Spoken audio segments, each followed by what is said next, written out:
Hello, this is yet another old white guy giving out his thoughts and opinions to the world. Today I'm going to talk about what atheism is. To talk about atheism, we have to talk about the base word theism. Theism used to just mean someone who believed in a god or gods, but things got a little weirder since Jim Jones, right? So Jones believed in the Bible, but he also believed that he was a god and that he could teach others to become a god. And in my opinion, this is when the definition of theism expanded, right? Currently, theists can include not only people who believe in gods or gods, but also people who believe that we are all gods or that the universe is a god, and not just worship entities like Yahweh or Easter or whatever, right? So in Greek, the prefix a just means not. So asymmetrical means not symmetrical, atheist just means not theist, agnostic just means not Gnostic, right? In the simplest terms, atheism is a lack of belief and nothing more. And let me stop here and take a second to clear up a misconception.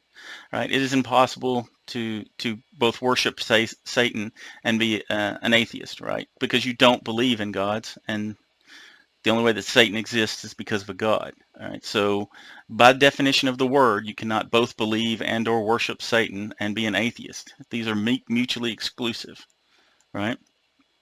And atheism is a strange classification, right?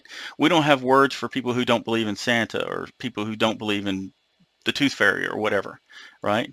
But because of the societal expectation that a person does believe in one of the thousands of gods, we've come up with a word for that anomaly, right? A way to identify and ostracize the people who don't feel the same way as the majority, right?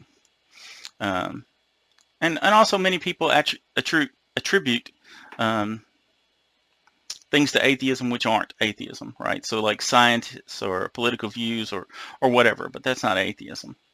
I think it's important also to talk about belief when you talk about atheism, right? So belief is binary. You either believe in something or you don't. Like you believe you can fly a plane, or you don't believe you can fly a plane. You may have now your belief may be 100% sure, or it may only be 1% sure that you can fly that plane, but you still believe that you can fly that plane.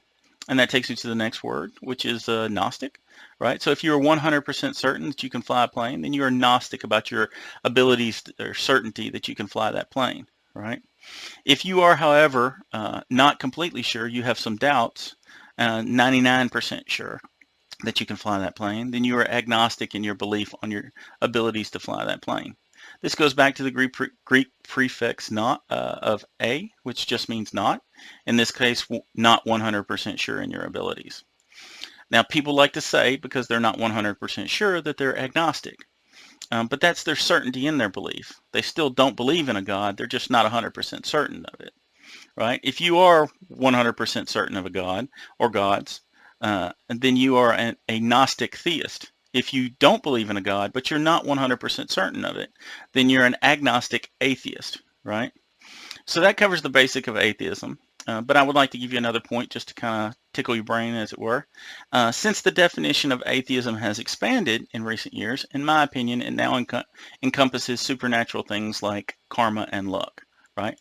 We commonly don't use that as a definition, as a god or the definition of God, but it's still a supernatural force, right? And it's similar to the religions like pantheism, which believe that we're all part of the universe and that everything is God or whatnot, right? So, in my opinion, even if you claim to be an atheist but you believe in karma or luck, you're actually a theist.